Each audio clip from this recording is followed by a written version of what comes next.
Hello, and welcome to the Tao of Our Understanding Recovery Podcast. In this podcast, we discuss mystical works of literature and how they relate to recovery. We hope you enjoy today's podcast episode. So what's happening, Mr. Zach? How are you doing today, sir? Oh, man, I'm all right. Just projects. Doing projects. Getting ready for the little boy or girl. We don't know which yet. Yeah.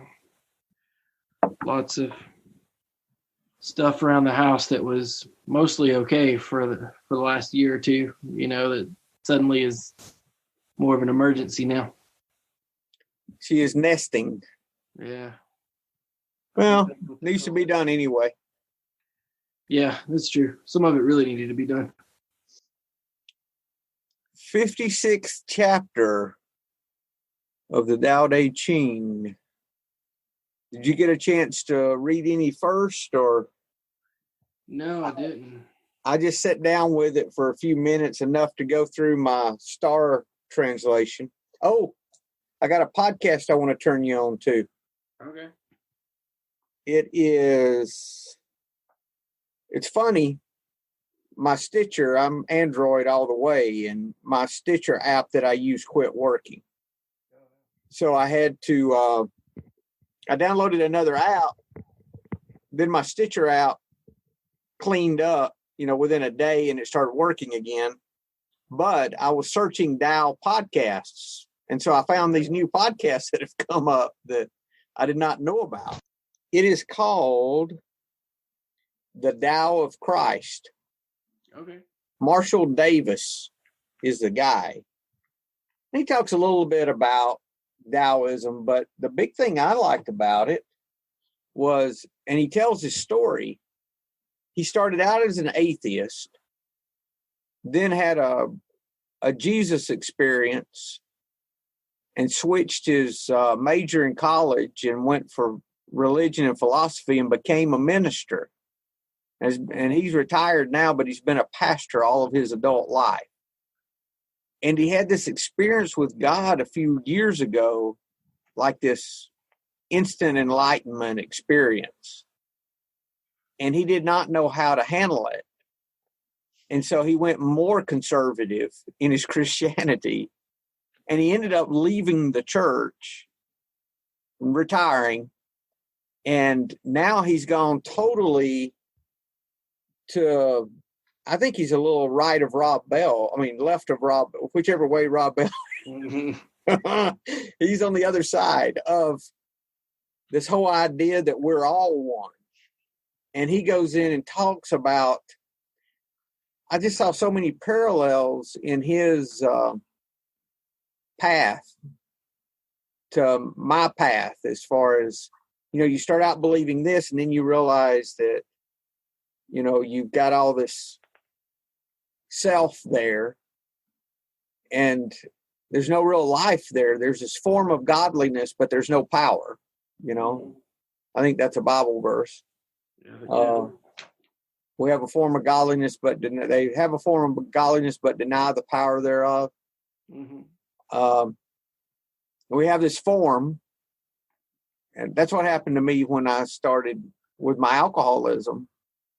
There was a form there, but there was no power to help me. I could not, some people can, which is great, but I could not access God through my Christianity for my alcoholism. It just didn't work. I prayed my most sincere prayers at that time, but they didn't get answered. And it took AA for me to see why. It's because I was asking God to help me with something instead of surrendering. And once I surrendered, then God could help me. I think all those are just paths to this life of love that we're looking for.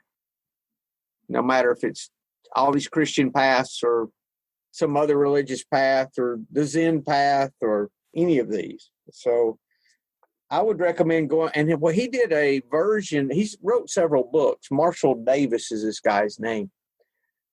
And he wrote. What's the podcast again? The Tao of Christ. Okay.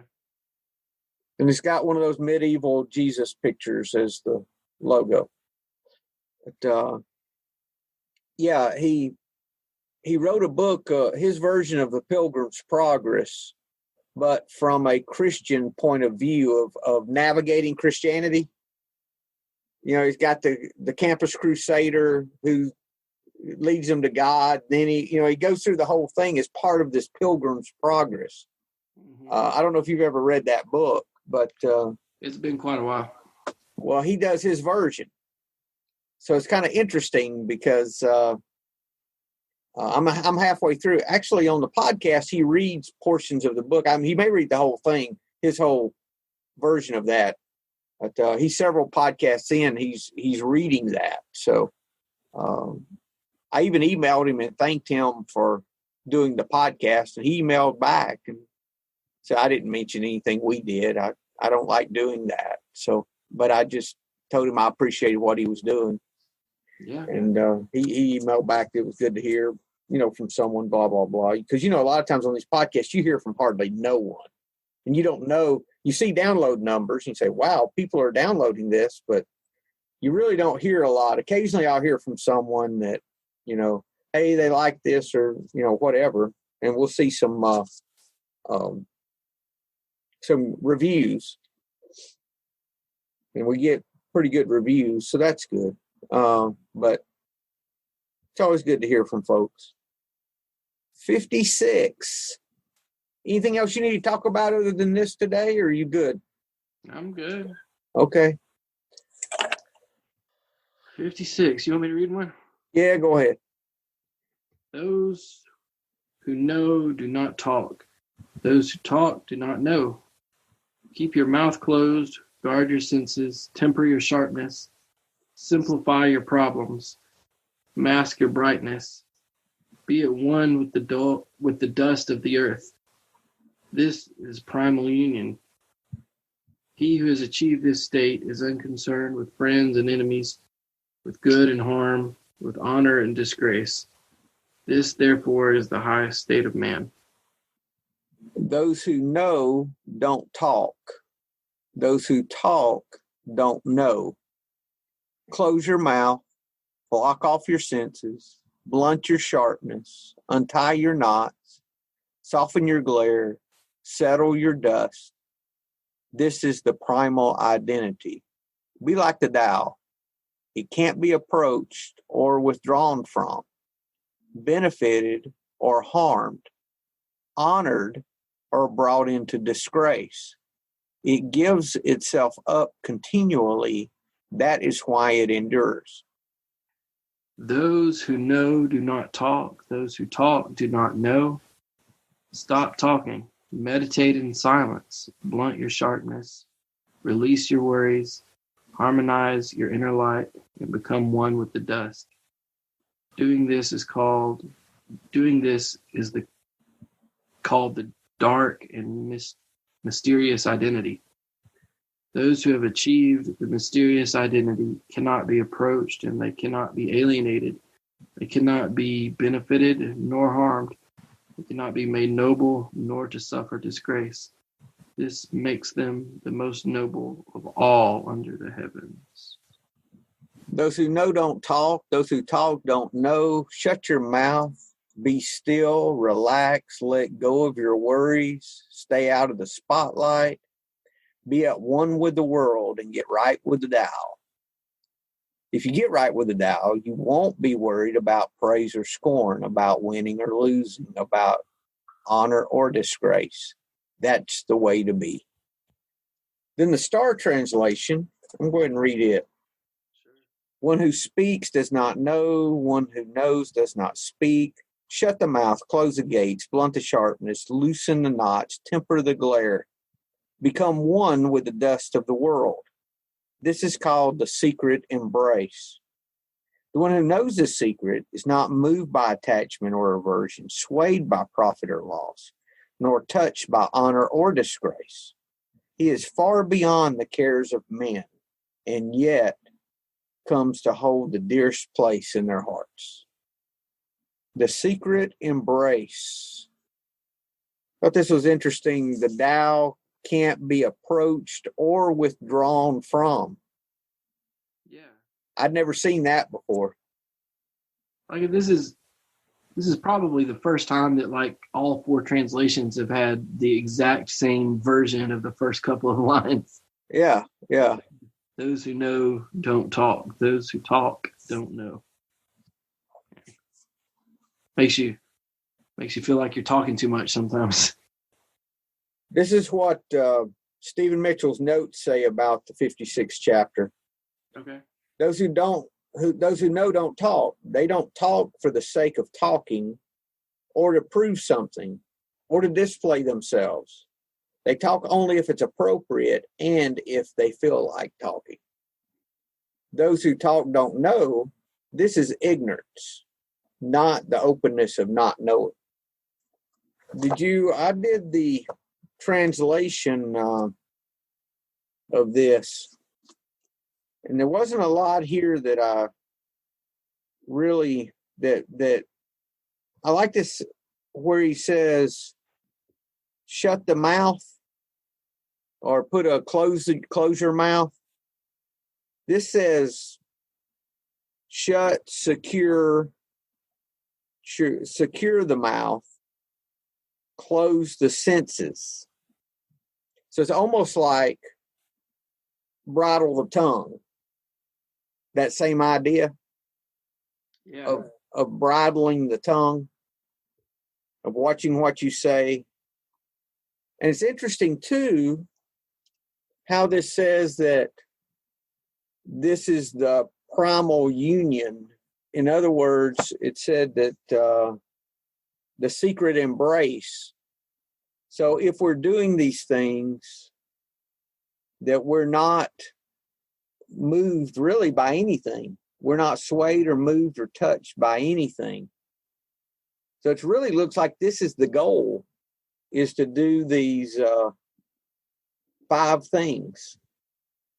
6 things, which would be secure your mouth, watch the tongue, would be the first one.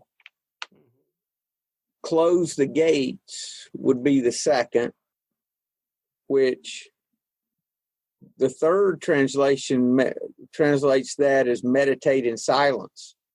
Be still, relax. Yeah, it sounds like that second part there, after those who talk do not know, that about close your mouth, block off your senses, blunt your sharpness, untie your knots, soften your glare, settle your dust. All of that sounds like pretty straightforward, like meditation type stuff. Yeah. Be still, relax, blunt your sharpness.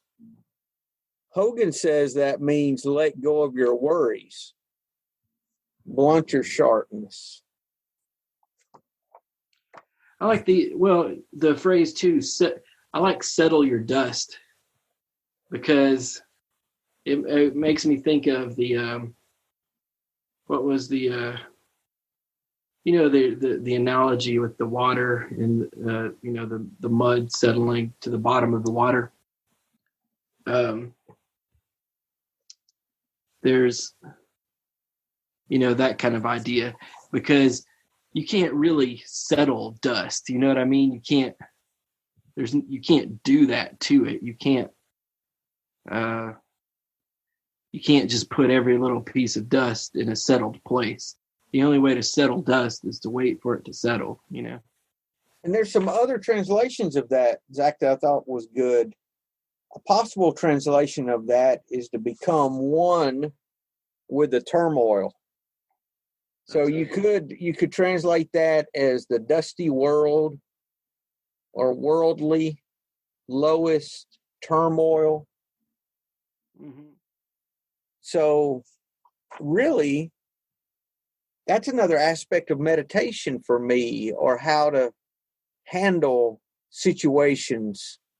We're taught to become one with what's going on, not to resist, not to fight, right? Mm-hmm. Right.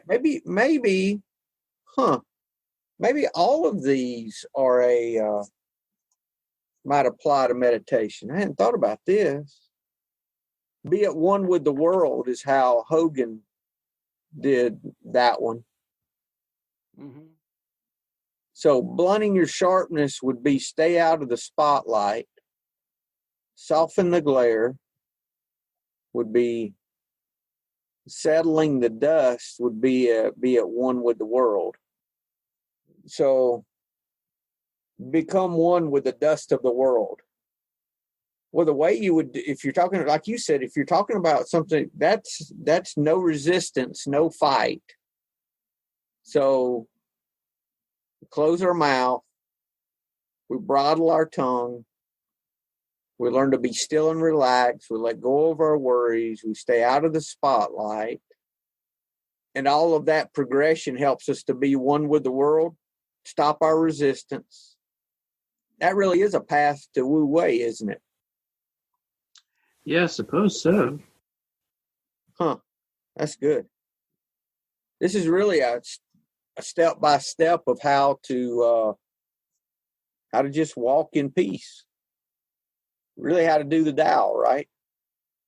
Because it says as a result of those things, you would be like the Tao, which can't be approached or withdrawn from, benefited or harmed, honored or disgraced. It cannot be made normal nor to suffer disgrace. This makes them the most noble of all. I like that little phrase there, the be like the Tao. It can't be approached or withdrawn from. It makes me think about, like, in Christianity and church, everybody used to talk about the will of God, and the way that it was talked about was this, you were either in the will of God or you weren't in the will of God, and everybody was freaked out about, which side of that line they were on, and you spent a lot of time worrying about whether you were in the will of God or not. And you had to pay a lot of attention to it, and a lot of you just worried about it a lot, or at least for me. I mean, it was like anxiety to the point of worrying about, like, normal things. Do I go over here? Do I go over there? Like if I picked one or the other, then I was going to be out of the will of God. Turn right, no left, right, no left. Yeah. Or, like, it could be anything, but whatever it was, just. Yeah. We thought it was so fragile, Yeah. And this is saying there's nothing fragile about the Tao, Yeah. You can't approach it. You can't walk up to it and, or you nor can't can you withdraw from it. Yeah, exactly. So far beyond your control. When we thought everything was under our control.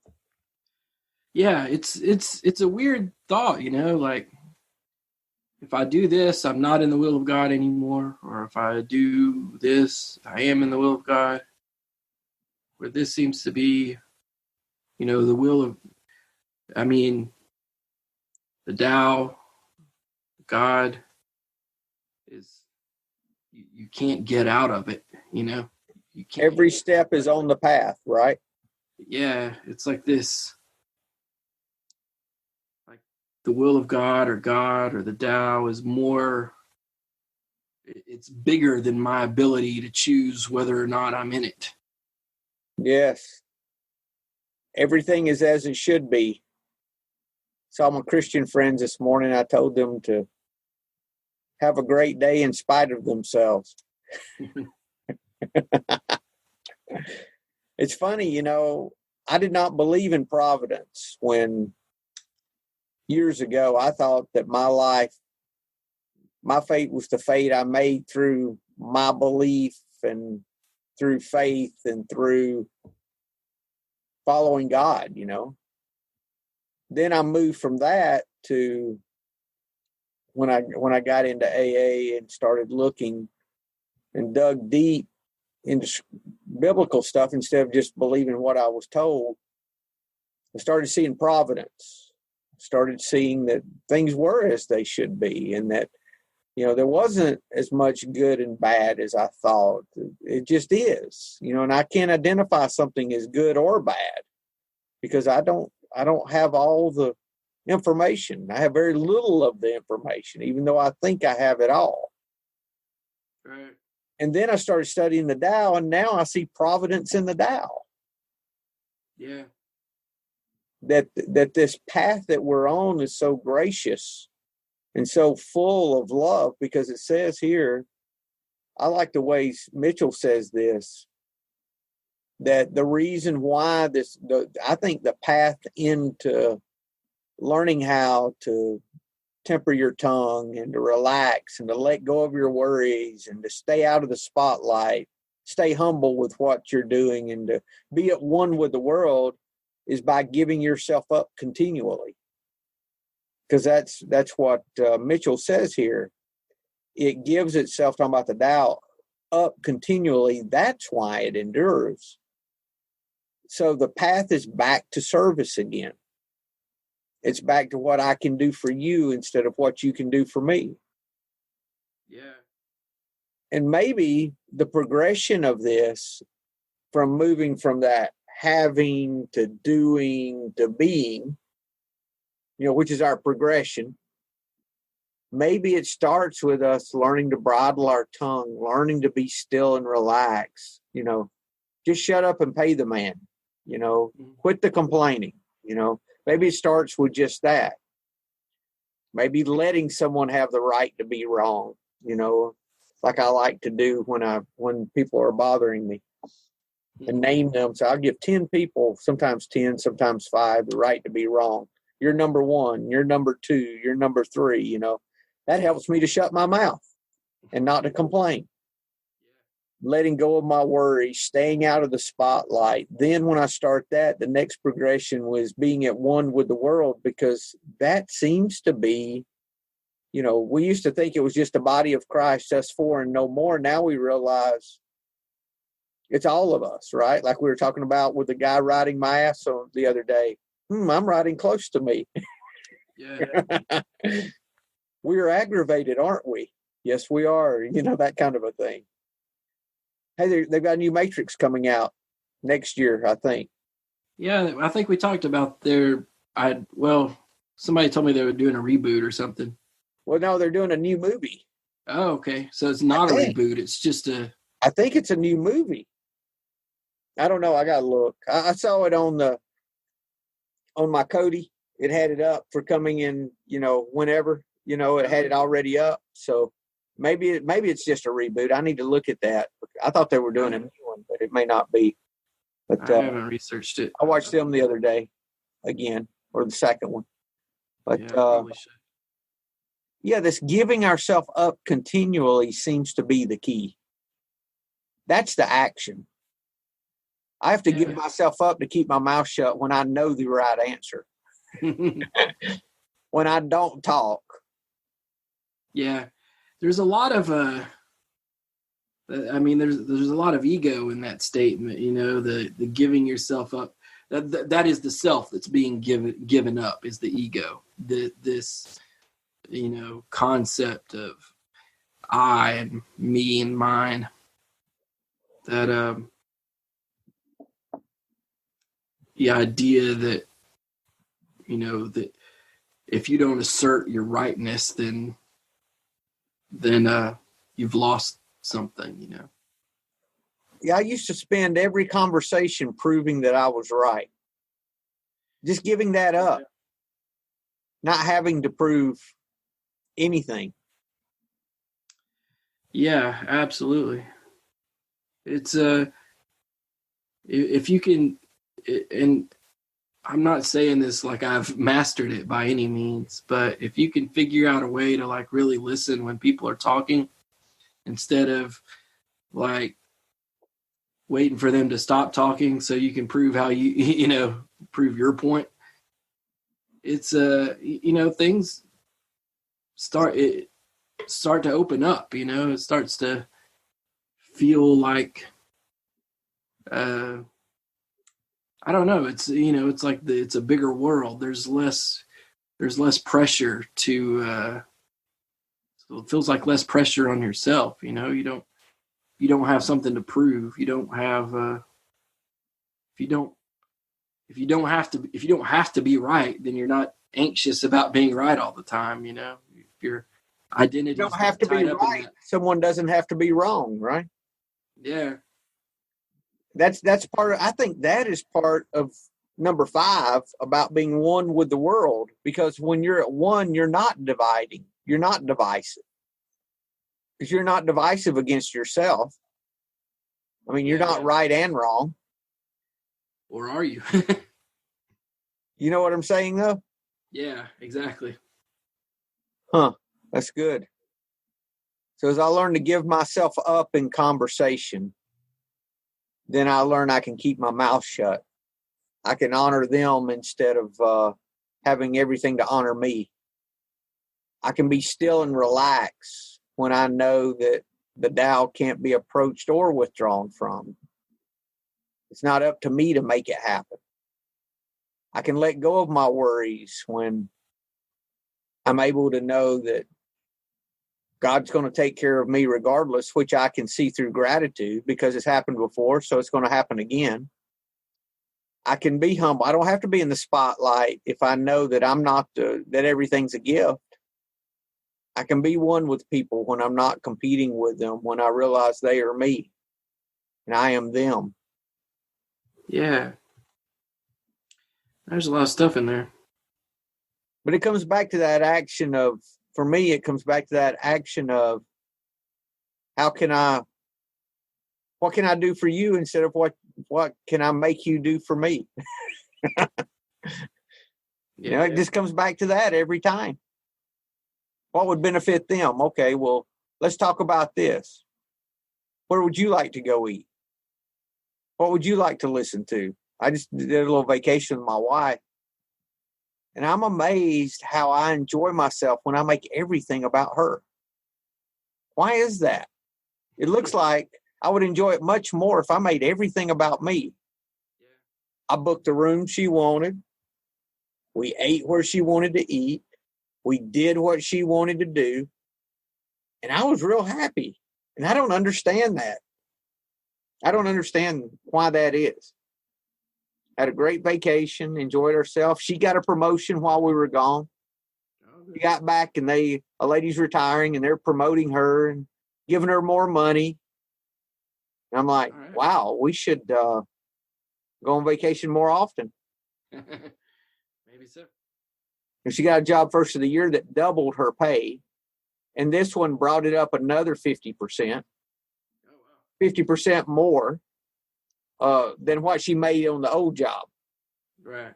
So not 50% more of what she's making, but a lot more. So I was amazed. The only problem is every time she gets a raise and now she's got a position. Now she expects more out of me. But, it does come back to this giving of ourselves. And that when we're in this place of giving, that we cannot be benefited or harmed. We can't be made noble or suffer disgrace. This makes them the most noble of all under the heavens. It makes us the most noble when we're not pursuing it. Yeah.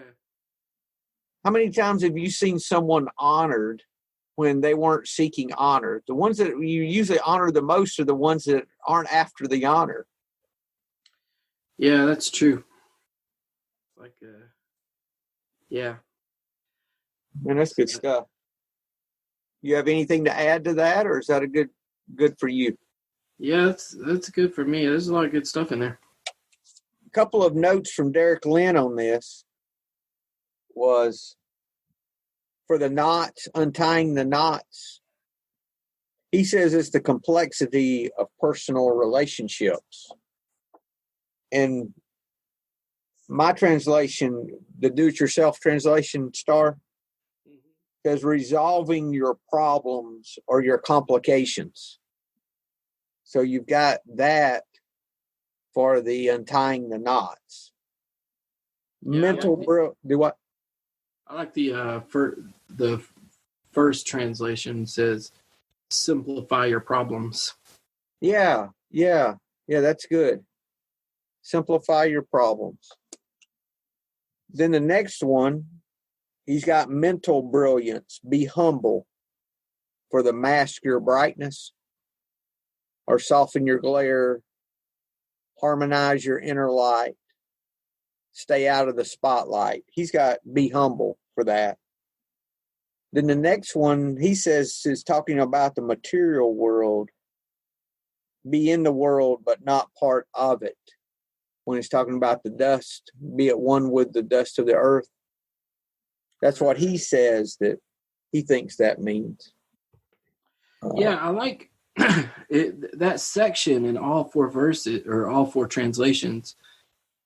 I think, we were saying it works pretty good as a description of meditation, but we're also, we've talked about how meditation itself is like this parallel or microcosm of, regular life, that they're not two separate things. And I think that part of each verse works pretty well as you could apply it to meditation, or you could apply it to your regular everyday life. Yeah, I think that's good, Zach, because you're right. Meditation is really just my example of how to behave all the time. That's my trainer for the rest of my time. Yeah, that's good. Thank you.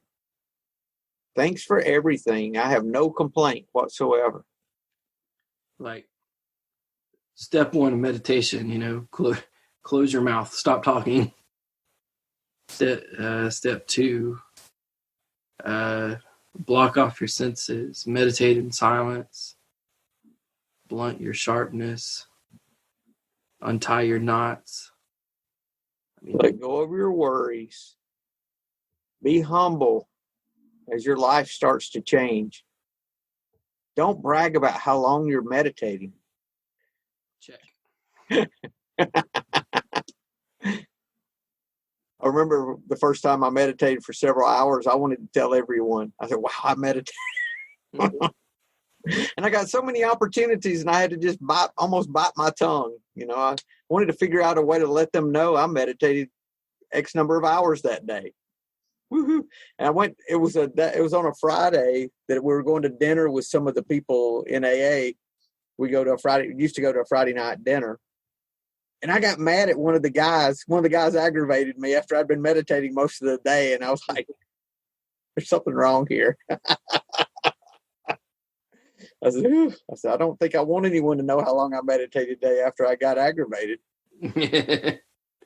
I'm like, I thought I would be perfect after meditating for that long, Do I? Yeah. Your whole life is solved. You've meditated for an hour. Yeah. But, I was like, oh my God, I'm still trying to figure out how to stop snoring while I meditate. Got to keep your back straight. Get that crick out of your neck. Yeah. That really is how we learn to be at one and stop the resistance, stop the fight. It's interesting. The Zen idea behind that is when we let go of self through meditation, through long sitting and time, all that's left is compassion, which is the same thing he's saying here, that the Tao gives itself up continually. Compassion. That's good. Thank you. Anything else, sir? Yeah, I don't think so. Well, thanks, Zach. Have a great week. Hello, this is Buddy C. I wanted to make you aware of several recovery-related resources that I've posted in the episode description. These resources include a list of recovery podcasts, a free sober meditation app, daily recovery email, shared Google recovery calendars. Hope you put some of these resources to use and have a great week. Thank you for listening to the Tao of Our Understanding Recovery Podcast. If you enjoyed this episode, please share it with your friends in recovery.